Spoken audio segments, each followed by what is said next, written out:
Sir, தமிழகத்தில் கடந்த 10 நாட்களாக வந்து 2 இஷ்யூ பெரிய இஷ்யூ போயிட்டு இருக்கு. ஒன்று வந்து மனுஸ்மிருதி சம்பந்தமானது, இன்னொன்று வந்து வேல் யாத்திரை. இது ரெண்டு பத்தின உங்களுடைய கருத்து என்ன? மனுஸ்மிருதி புழக்கத்தில் இல்லாத புத்தகம், அதை பற்றிய விமர்சனம் தேவையற்றது. அது புழக்கத்திலேயே இல்லை. நீங்க ஐபிசியை பத்தி கேளுங்க, என்னுடைய கான்ஸ்டிடியூஷன் ஆஃப் இந்தியாவை பத்தி ஏதாவது சொல்லுங்க, அது மேல யாராவது கை வைக்கிறதா இருந்தா அது போராட்டம் படிக்கும்.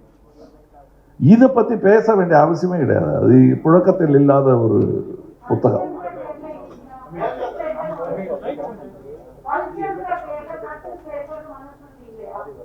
எதுங்க, கல்ச்சர்ல எத்தனையோ இருக்குங்க. அதாவது உடன்கட்டை ஏறுதலும் கல்ச்சர்ல இருந்தது தான். நீங்க அதுல ஏறக்கூடாதுன்னு நான் நினைக்கிறேன். எத்தகைய சோகம் உங்கள் வாழ்க்கையில் ஏற்பட்டாலும் நீங்கள் அதுக்கு இலக்காக கூடாது. அது கல்ச்சருங்கிற பேர்ல அதை செய்யக்கூடாதுன்னு. அப்படி மாறி மாறி வருவது தான் கல்ச்சர். நாம் தான் அதன் காவலர்கள். அது பழையதை காத்து வைப்பது அல்ல கல்ச்சர். காலத்துக்கு ஏற்ப, தேவைக்கு ஏற்ப நம்முடைய கல்ச்சரை மாற்றிக்கொள்ளணும். ஆனால் அந்த கல்ச்சர் மாறும்போது நம்முடைய தரம் எவ்விதத்திலும் குறைந்து விடக்கூடாது. This is regarding Manusmriti. You said it is not in practice அப்படின்னு சொன்னீங்க. மனுஸ்மிருதி இப்போ அது வந்துட்டு ப்ராக்டிஸ் இல்லை அப்படின்ட்டு. ஆனால் இந்தியன் கவர்மெண்ட் வெப்சைட்லேயே வந்துட்டு கல்ச்சர் ஆஃப் இந்தியன் கல்ச்சர்ஸில் வந்து there are content materials related to Manusmriti has been content இருக்குது. அதில் அவங்க போட்டிருக்காங்க.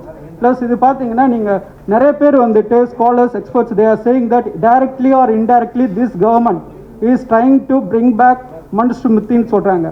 இதை பார்த்து லவ் ஜிகாத்துட்டு நான் இருக்கக்கூடாது. 4 ஸ்டேட் பிஜேபி ரூல் பண்ணுற ஸ்டேட்டில் they have brought laws against மேரேஜஸ்க்கு அகேன்ஸ்டாக எடுத்துகிட்டு வந்திருக்காங்க. இதெல்லாம் நீங்கள் எப்படி பார்க்குறீங்க? எப்படி?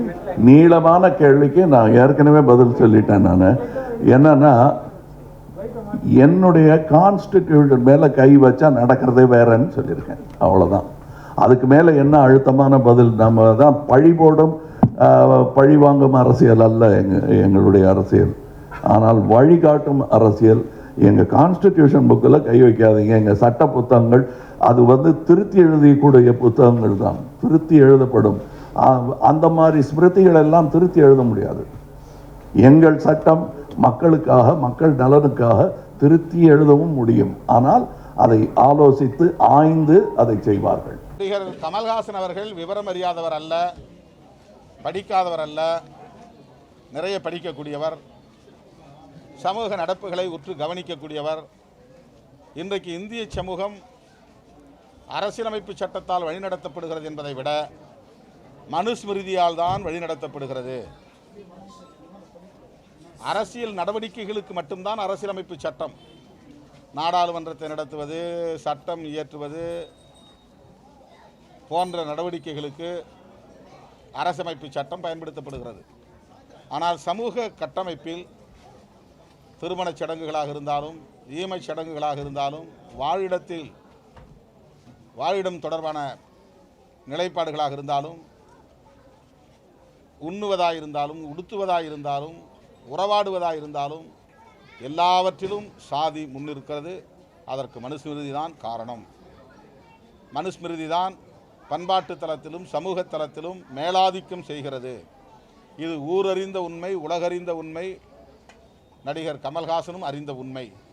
அவர் என்ன காரணத்தினாலும் இது புழக்கத்தில் இல்லை, வழக்கத்தில் இல்லை என்ற ஒரு கருத்தை சொல்லியிருக்கிறார்.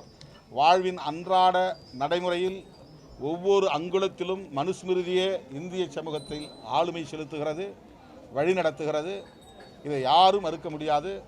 இன்றைக்கும் அதற்காக, அதை போற்றுவதற்காக அரசாங்கத்தினுடைய கல்ச்சுரல் மினிஸ்ட்ரி என்கிற கலாச்சாரத்துறையின் அதிகாரபூர்வமான இணைய பக்கத்தில் ஆங்கிலத்தில் மொழிபெயர்க்கப்பட்ட மனுஸ்மிருதி அப்லோட் செய்யப்பட்டிருக்கிறது, பதிவேற்றம் செய்யப்பட்டிருக்கிறது. ராஜஸ்தானிலே ஹைகோர்ட் உயர்நீதிமன்றத்தின் வளாகத்தில் வாசலில் மனுவுக்கு சிலை எழுப்பியிருக்கிறார்கள். இன்றைக்கும் பல சுவாமிஜிகள், குருஜிக்கள் நடத்துகிற போதனைகளில் பெண்களை படிக்க வைக்கக்கூடாது, வேலைக்கு அனுப்பக்கூடாது, நாடு சீர்கெட்டு போனதற்கு பெண்கள் வேலைக்கு போவது தான், பெண்கள் பள்ளிக்கு போவது தான். எனவே நம்முடைய தர்மம் சொல்லுகிறது, தர்ம சாஸ்திரம் சொல்லுகிறது, பெண் பிள்ளைகளை படிக்க வைக்கக்கூடாது. 8 வயது ஆனவுடனேயே அவர்களுக்கு கல்யாணம் பண்ணி வைத்தால், திருமணம் நடத்தி வைத்தால் அந்த பெண் பிள்ளைகள் நல்ல மோட்சத்திற்கு போய் சேருவார்கள். இதை போதனையாகவே செய்து கொண்டிருப்பது பல அமைப்புகள் செய்து கொண்டிருக்கின்றன. சனாதனத்தை நிலைநிறுத்துவதற்காக எண்ணற்ற பல அமைப்புகள் வேலை செய்து கொண்டிருக்கின்றன. இவை அனைத்துமே நண்பர் கமல்ஹாசனுக்கு நன்கு தெரியும். ஆனால் அவர் யாரை திருப்திப்படுத்த இதை சொன்னாரோ எனக்கு தெரியவில்லை.